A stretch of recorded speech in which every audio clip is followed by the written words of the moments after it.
आजादी मिली 15 अगस्त 1947 को, तो हमने हमारा संविधान बनाना शुरू किया और भारत का संविधान बनके तैयार हुआ 26 जनवरी 1950 को।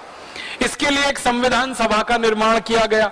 उस संविधान सभा में 296 सदस्य थे, जिन्होंने 11 महीने और 18 दिन काम करके संविधान तैयार किया।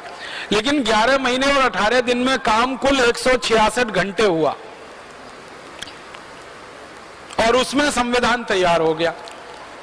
भारत का संविधान दुनिया का सबसे बड़ा संविधान है। इतना बड़ा लिखित संविधान दुनिया के किसी देश के पास नहीं है जो भारत के पास है।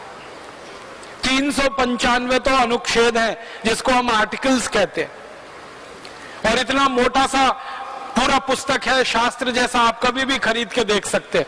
दुनिया के किसी देश में इतना बड़ा संविधान नहीं, हमने बनाया। तो बहुत बार मेरे मन में यह आता था कि मात्र 11 महीने 18 दिन के समय में इतना मोटा संविधान कैसे बना लिया हमने। इसको बनाने में तो ज्यादा समय लगना चाहिए। जब खोजना शुरू किया तो पता चला कि इस संविधान में हमने कुछ खास नहीं बनाया। अंग्रेजों ने एक कानून बनाकर हमारे देश में छोड़ा हुआ था, उसी को हमने भारत का संविधान बना लिया।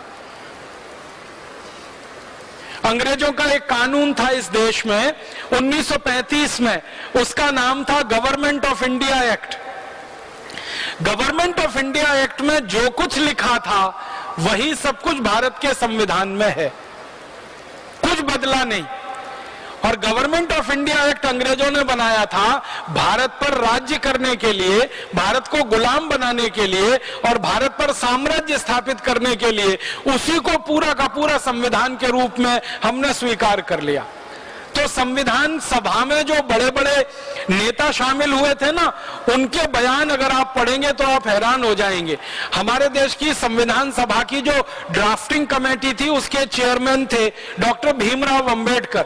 उन्होंने 1953 में ये कहा राज्यसभा में बोलते हुए कि अगर मुझे कोई अनुमति दे दे तो मैं सबसे पहला व्यक्ति होऊंगा जो इस संविधान को जला दूंगा।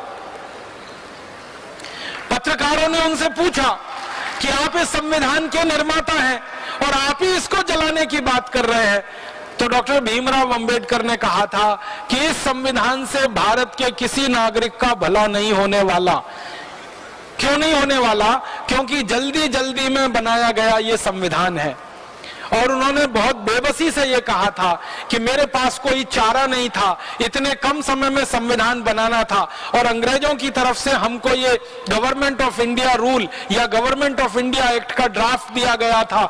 आधार उसको बनाकर और दुनिया के दूसरे देशों के संविधानों में से कुछ चीजें निकालकर ये भारत का संविधान तैयार हो गया।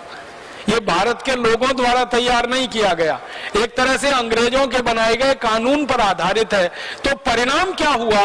वो संविधान बनने के और लागू होने के पिछले 60 सालों में ही 94 से ज्यादा उसमें संशोधन हो गए। माने संविधान अब ओरिजिनल रहा कहां? 60 साल में 94 संशोधन, 60 इयर्स और 94 अमेंडमेंट्स। इसका माने हर साल में लगभग 1.5 से 2 संशोधन उसमें हुए। इसका माने इतने संशोधन किसी संविधान में तभी हो सकते हैं जब उसमें कोई बहुत बड़ी खराबी हो या कमी हो या कोई बड़ी बुराई हो, वरना इतने संशोधन होने का कोई कारण नहीं है।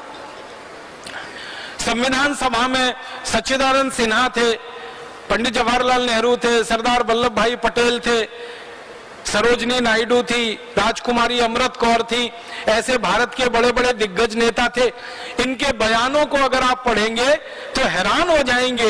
ये सबके सब ये कह रहे हैं अपने बयानों में कि भारत के शहीदों ने, क्रांतिवीरों ने जिस कल्पना से देश की आजादी की लड़ाई लड़ी है, उस कल्पना को ये संविधान कहीं भी पूरा नहीं करता और शहीदों के सपने इस संविधान से पूरे नहीं हो पाएंगे, ये पक्का है। और उनके बयान आज हमारे सामने है। 63 सालों में हमें दिखाई दे रहा है कि यह संविधान ना देश का भला कर पा रहा है, ना समाज का भला कर पा रहा है। ये एक बड़ी भारी हमसे भूल हो गई। अच्छा होता हम छोटा संविधान बनाते, लेकिन मौलिक होता, अपना होता, अंग्रेजों के कानून की नकल नहीं होता। अंग्रेजों का कानून जो गवर्नमेंट ऑफ इंडिया एक्ट, वो तो हमारी गुलामी के लिए था, उस पर आधारित हमारी आजादी का संविधान कैसे अच्छा हो सकता है?